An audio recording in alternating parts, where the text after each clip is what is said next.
ಇವತ್ತಿನ video topic ಏನಪ್ಪ ಅಂತ ಅಂದರೆ, ಎಷ್ಟೇ ಎಣ್ಣೆನ ನಾವು ಹಚ್ತೀವಿ ಅಂತ ಅಂದರೂ ಕೂದಲು ಯಾಕೆ ಬೆಳೆಯೋದಿಲ್ಲ ಅಂತ ಅನ್ನೋದಕ್ಕೆ ಇವತ್ತು ಕಾರಣಗಳನ್ನು ನಾವು ನೋಡ್ತಾ ಹೋಗೋಣ.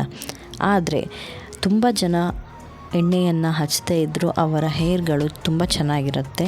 ತುಂಬ ಎಣ್ಣೆ ಹಚ್ಚೋರಿಗೆ ಜಾಸ್ತಿ ಇಂತಹ ಪ್ರಾಬ್ಲಮ್ಗಳು ಬರೋದು ಅಂತ ಹೇಳ್ತಾರೆ. ಏನು ಅಂತ ನೋಡೋಣ ಬನ್ನಿ.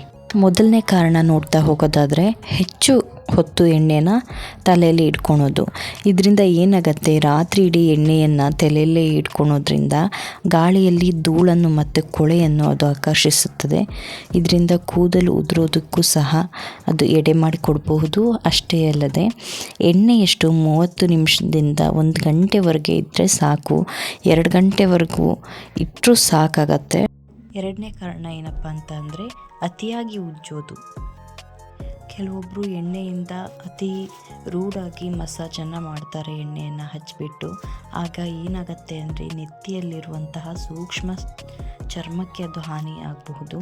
ಇದರಿಂದ ಅದರಲ್ಲಿರೋ ಹೋಲ್ಗಳು ಮುಚ್ಚಿ ಹೋಗಿ ಕೂದಲು ಉದುರೋದು ಹೆಚ್ಚಾಗತ್ತೆ ಅಷ್ಟೇ. ಮೂರನೇ ಕಾರಣ ಏನಪ್ಪ ಅಂತ ಅಂದರೆ, ನಾವು ಎಣ್ಣೆಯನ್ನು ಬಿಸಿ ಮಾಡುವ ವಿಧಾನ. ಏನಪ್ಪ ಅಂತಂದರೆ, ಎಣ್ಣೆನ ನಾವು ಒಂದು ಮಾಡ್ತಾ ಇದ್ದೀವಿ ಅಂತ ಅಂದರೆ ಜಾಸ್ತಿ ಬೆಂಕಿಯಲ್ಲಿ ಅಥವಾ ಮೈಕ್ರೋವೇವ್ನಲ್ಲಿ ಅತಿಯಾಗಿ ಬಿಸಿ ಮಾಡೋದ್ರಿಂದ ಅದರಲ್ಲಿರುವಂತಹ ಒಂದು ಪೋಷಕಾಂಶಗಳು ನಾಶ ಆಗ್ತವೆ. ನಾವು ಎಣ್ಣೆಯನ್ನು ಅತೀ ಸಣ್ಣ ಉರಿಯಲ್ಲಿ ನಾವು ಅದನ್ನು ಬಿಸಿ ಮಾಡಬೇಕಾಗತ್ತೆ. ಅಷ್ಟೇ ಅಲ್ಲದೆ ಅದು ಸೀದು ಹೋಗಬಾರ್ದು. ಸೀದು ಹೋದರೆ ಅದರಲ್ಲಿ ಕೆಮಿಕಲ್ ರಿಯಾಕ್ಷನ್ ಆಗ್ಬೋದು. ಅದರಿಂದನೂ ಸಹ ಏನಾಗುತ್ತೆ, ಕೂದಲು ಹೆಚ್ಚಾಗಿ ಉದುರೋದು ಕಾರಣ ಆಗಬಹುದು. ಈಗೇನೆಲ್ಲ ಹಾಕ್ತೀವಿ, ಮೆಂತೆ ಹಾಕಬಹುದು, ಕರಿಬೇವು, ದಾಸವಾಳ, ಇವುಗಳನ್ನೆಲ್ಲ ಸಣ್ಣ ಉರಿಲಿ ನಾವು ಬಿಸಿ ಮಾಡಬೇಕಾಗತ್ತೆ. ಅದು ಒಳ್ಳೆಯದು. ನಾಲ್ಕನೇ ಕಾರಣ ಕೂದಲಿಗೆ ಹಚ್ಚೋದಾಗಿರುತ್ತೆ. ನಾವು ಕೂದಲಿಗೆ ಯಾವ ರೀತಿ ಎಣ್ಣೆಯನ್ನು ಹಚ್ತೀವಿ ಅನ್ನೋದು ಸಹ ತುಂಬಾ ಇಂಪಾರ್ಟೆಂಟ್. ಯಾಕಂದರೆ ಬರೀ ಕೂದಲಿನ ತುದಿಗೆ ನಾವು ಹಚ್ತಾ ಹೋದರೆ ಅದರ ಬುಡಕ್ಕೆ ಪೋಷಣೆ ಸಿಗೋದಿಲ್ಲ. ಹಾಗಾಗಿ ನೆತ್ತಿಯ ಮೇಲೆ ಸಂಪೂರ್ಣವಾಗಿ ನಾವು ಉಳಿದ ಎಣ್ಣೆಯನ್ನು ಮಾತ್ರ ಕೂದಲಿಗೆ ಹಚ್ತೀವಿ. ಹಾಗಾಗಿ ನೆತ್ತಿಗೆ ತುಂಬಾ ನಾವು ಹಚ್ಚಬೇಕಾಗತ್ತೆ. ಅದೇ ತಂಪುಳಿಯೋದು. ಆ ನಂತರದಲ್ಲಿ ಉಳಿದಂತಹ ಎಣ್ಣೆಯನ್ನು ನಾವು ಕೂದಲಿಗೆ ಹಚ್ಚಬೇಕಾಗತ್ತೆ. ಬುಡನೇ ಮೇಯ್ನ್ ಆಗಿರುತ್ತೆ. ಯಾವುದೇ ಗಿಡಕ್ಕಾದರೂ ಅದರ ಬೇರಿನ ಒಂದು ಭಾಗಕ್ಕೆ ನೀರನ್ನು ಹಾಕಿದರೆ ಅದರ ಪೋಷಣೆ ಚೆನ್ನಾಗಿರುತ್ತೋ ವಿನಃ ನಾವು ಎಲೆಗಳಿಗೆ ಹಾಕಿದರೆ ಯಾವುದೇ ರೀತಿಯ ಒಂದು ಪೋಷಣೆ ಸಿಗೋದಿಲ್ಲ. ನಾವು ಹೆಚ್ಚಾಗಿ ಕೂದಲಿಗೆ ಎಣ್ಣೆಯನ್ನು ಹಚ್ಚುವಾಗ ಕೂದಲಿನ ಬುಡಕ್ಕೆ ತುಂಬಾ ಕಾನ್ಸಂಟ್ರೇಷನ್ ಮಾಡಬೇಕಾಗತ್ತೆ. ಅವುಗಳ ಪೋಷಣೆ ಚೆನ್ನಾಗಿದ್ದರೆ ಕೂದಲಿನ ಸಮಸ್ಯೆ ಕೂಡ ಪರಿಹಾರ ಆಗತ್ತೆ. ಐದನೇ ಕಾರಣ ಏನಪ್ಪ ಅಂತ ಅಂದರೆ, ಯಾವುದೋ ಎಣ್ಣೆ ಬಳಸೋದು. ನಮ್ಮ ಕೂದಲಿಗೆ ನಾವು 10 ಥರದ ಯಾವುದ್ಯಾವುದೋ ಎಣ್ಣೆನ ಬಳಸೋದು ಅದು ಹಾನಿಕಾರಕ ಆಗಬಹುದು. ನಮ್ಮ ಕೂದಲಿನ ಪ್ರಕಾರ ಅದಕ್ಕೆ ತಕ್ಕಂತೆ ಎಣ್ಣೆಯನ್ನು ಆರಿಸೋದು ತುಂಬಾ ಇಂಪಾರ್ಟೆಂಟ್. ಉದಾಹರಣೆಗೆ, ತೆಳುವಾದ ಕೂದಲಿರುವವರು ಹಗುರವಾದ ಒಂದು ಬಾದಾಮಿ ಎಣ್ಣೆಯನ್ನು ಬಳಸಬಹುದು. ಆದರೆ ಒಣ ಮತ್ತು ದಪ್ಪ ಕೂದಲಿಗೆ ತೆಂಗಿನ ಎಣ್ಣೆ ಅಥವಾ ಆಲಿವ್ ಎಣ್ಣೆಯನ್ನು ನಾವು ಬಳಸೋದು ಉತ್ತಮವಾಗಿರುತ್ತೆ. ನಾವು ಮಾರ್ಕೆಟಲ್ಲಿ ಸಿಗುವಂತಹ ಅನೇಕ ವಿಧವಾದಂತಹ ಎಣ್ಣೆಯನ್ನು ಬಳಸೋದು ಅಷ್ಟೊಂದು ಯೋಗ್ಯ ಅಲ್ಲ. ಆದಷ್ಟು ಕೆಮಿಕಲ್ ರಹಿತ ಇರುವಂತಹ ಒಂದು ಎಣ್ಣೆಯನ್ನು ಬಳಸೋದು ತುಂಬಾ ಉತ್ತಮ ಹೇರ್ಗಳ ಆರೋಗ್ಯಕ್ಕೆ ಅಂತ ಹೇಳ್ತೀನಿ.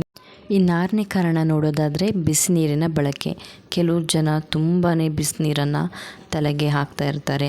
ಹಾಗೆ ಮಾಡೋದು ತುಂಬಾ ತಪ್ಪಾಗತ್ತೆ. ಯಾಕೆ ಅಂದರೆ, ಬಿಸಿನೀರಿನ ಜೊತೆಗೇ ಆ ಎಣ್ಣೆಯಲ್ಲಿರುವಂತಹ ಪ್ರೋಟೀನ್ಗಳೆಲ್ಲ ಬಿಸಿನೀರಿನ ಜೊತೆ ಹೊರ ಹೋಗ್ಬಿಡತ್ತೆ. ಹಾಗಾಗಿ ಅತಿಯಾದ ಬಿಸಿನೀರನ್ನು ಯೂಸ್ ಮಾಡಲಿಕ್ಕೆ ಹೋಗಬೇಡಿ. ಅದರಿಂದ ಏನಾಗುತ್ತೆ, ಹೇರ್ ತುಂಬಾ ಡ್ರೈ ಆಗಿಬಿಡತ್ತೆ. ಡ್ರೈ ಆದರೂ ಸಹ ಉದುರೋದಕ್ಕೆ ಸ್ಟಾರ್ಟ್ ಆಗುತ್ತೆ. ಹಾಗಾಗಿ ಉಗುರು ಬೆಚ್ಚಗಿನ ನೀರಲ್ಲಿ ತಲೆ ಸ್ನಾನವನ್ನು ಮಾಡೋದನ್ನು ಮಾಡಿ. ಇನ್ನು 7ನೇ ಸಮಸ್ಯೆ ನೋಡೋದಾದರೆ, ಅತಿಯಾದ ಶಾಂಪೂವನ್ನು ಬಳಸೋದು. ಯಾಕೆ ಅಂದರೆ, ಈಗಿನ ಮಾರ್ಕೆಟ್ಗಳಲ್ಲಿ ಅನೇಕ ರೀತಿಯಾದಂತಹ ಶಾಂಪುಗಳು ಕಂಪನಿಗಳಿಂದ ಬಂದಿದೆ. ಆದರೆ ಆ ಎಣ್ಣೆಯನ್ನು ತೆಗೆದುಹಾಕಲು ಅತಿಯಾದ ಶಾಂಪೂವನ್ನು ಬಳಸೋದ್ರಿಂದ ಸಹ ಕೂದಲು ಹಾಗೆಯೇ ನೆತ್ತಿ ಏನಾಗುತ್ತೆ, ಅದು ಫುಲ್ ಡ್ರೈ ಆಗಿಬಿಡತ್ತೆ. ಅಷ್ಟೇ ಅಲ್ಲದೆ ನಮ್ಮ ನೆತ್ತಿಯಲ್ಲಿ ನೈಸರ್ಗಿಕವಾಗಿ ಒಂದು ಎಣ್ಣೆ ಬಿಡುಗಡೆ ಆಗ್ತಾ ಇರುತ್ತಲ್ಲ, ಅದೆಲ್ಲ ಹಾಳಾಗಿಬಿಡತ್ತೆ. ಅದೆಲ್ಲ ಬಿಸಿನೀರಿನ ಜೊತೆ ಶಾಂಪೂ ಜೊತೆ ನಾಶ ಆಗಿಬಿಟ್ಟು ಅದು ಕೂದಲು ಒಣಗಲಿಕ್ಕೂ ಸಹ ಕಾರಣ ಆಗತ್ತೆ. ಒಣಗೋದ್ರಿಂದ ಉದುರೋದು ಜಾಸ್ತಿ ಆಗತ್ತೆ. ಹಾಗಾಗಿ ಅತಿಯಾದ ಶಾಂಪೂ ಏನಿರುತ್ತೆ ಅದು ತುಂಬಾ ಮೈಲ್ಡ್ ಆಗಿರೋದಿಲ್ಲ, ಹಾರ್ಡ್ ಆಗಿರುತ್ತೆ. ನೆಕ್ಸ್ಟ್ ಪಾಯಿಂಟ್ ಏನು ಅಂತ ಅಂದರೆ ಬಾಚೋದು ಸಹ ತುಂಬಾ ಇಂಪಾರ್ಟೆಂಟ್ ಆಗಿರುತ್ತೆ. ಯಾಕಂದರೆ ಎಣ್ಣೆ ಹಚ್ಚಿದ ತಕ್ಷಣವೇ ನಾವು ಬಾಚೋದ್ರಿಂದ ಅದು ಬೇಗನೆ ಮುರಿದೋಗ್ಬಿಡುತ್ತೆ. ಯಾಕೆಂದರೆ ಅದು ತೇವಾಂಶ ಇರೋದ್ರಿಂದ ಎಣ್ಣೆ ಹಾಕೋದ್ಕಿಂತ ಮುಂಚೆನೇ ಬಾಚಿ, ಇಲ್ಲ ಅಂದರೆ ಅದು ಬಾಚಿಯಾಗಿ ಕೆಲವು ಗಂಟೆಗಳಾದಮೇಲೆ ಬೆರಳಿನಿಂದ ಬಾಚಿಕೊಂಡ್ರೂ ಸಾಕಾಗತ್ತೆ. ಅತಿಯಾಗಿ ಬಾಚೋದು ಸಹ ಕೂದಲಿನ ಉದುರುವಿಕೆಗೆ ಕಾರಣ. ಅಷ್ಟೇ ಅಲ್ಲದೆ ನೆಕ್ಸ್ಟ್ ಕಲುಷಿತ ತೈಲದ ಬಳಕೆ. ನಾವು ಮನೇಲಿ ಮಾಡಿಸಿರೋ ಕೊಬ್ಬರಿ ಎಣ್ಣೆ ಅಂತ ಹೇಳಿಬಿಟ್ಟು ಅದನ್ನು ನೇರವಾಗಿ ಹಾಗೆಯೇ ತಲೆಗೆ ಹಾಕ್ಕೊತೀವಿ. ಇದರಿಂದ ಅದು ಫಿಲ್ಟರ್ ಆಗಿರೋದಿಲ್ಲ. ನೀವು ಬಳಸೋ ಎಣ್ಣೆಯಲ್ಲಿ ಪ್ಯಾರಾಫಿನ್ ಇರಲೇಬಾರ್ದು. ಅಂತಹ ಒಂದು ಆಯಿಲ್ಗಳನ್ನು ನೀವು ಅವಾಯ್ಡ್ ಮಾಡ್ತಾ ಬನ್ನಿ. ಯಾವಾಗಲೂ ನಾವು ಬಳಸೋ ಎಣ್ಣೆ ಹೇಗಿರಬೇಕು ಅಂದರೆ ಶುದ್ಧವಾಗಿರಬೇಕು. ಹಾಗೆಯೇ ಅದು ನೈಸರ್ಗಿಕವಾಗಿದ್ದರೆ ಅಂತಹ ಎಣ್ಣೆಗಳು ಕೂದಲಿನ ಬೆಳವಣಿಗೆಗೆ ಅದು ಸಹಾಯ ಮಾಡುತ್ತೆ. ಕೆಲವೊಂದು ಎಣ್ಣೆಗಳು ಮಾರ್ಕೆಟ್ನಲ್ಲಿ ಸಿಗ್ತಾವಲ್ಲ, ಅವು ಯಾವುದೇ ಪರ್ಫ್ಯೂಮ್ಗಿಂತ ಕಮ್ಮಿ ಇರೋದಿಲ್ಲ. ಅಷ್ಟೊಂದು ಸುವಾಸನೆಯನ್ನು ಹೊಂದಿರುತ್ತೆ. ಅಷ್ಟು ಸುವಾಸನೆ ಇದ್ಬಿಟ್ರೆ ಅದು ಕೂದಲಿಗೆ ಎಫೆಕ್ಟ್ ಆಗೋದಿಲ್ವಾ ಅಂತ ಅನಿಸುವಷ್ಟು ನನಗೆ ಅದ್ರ ಬಗ್ಗೆ ಯೋಚನೆ ಆಗತ್ತೆ. ಈ ಎಲ್ಲ ಕಾರಣಗಳು ನಾವು ಎಣ್ಣೆನ ಜಾಸ್ತಿ ಯೂಸ್ ಮಾಡೋದ್ರಿಂದನೂ ಬರಬಹುದು. ಈ ವಿಡಿಯೋ ಇಷ್ಟ ಆಗಿದ್ದರೆ ಲೈಕ್ ಮಾಡಿ, ಶೇರ್ ಮಾಡಿ, ಸಬ್ಸ್ಕ್ರೈಬ್ ಮಾಡಿ.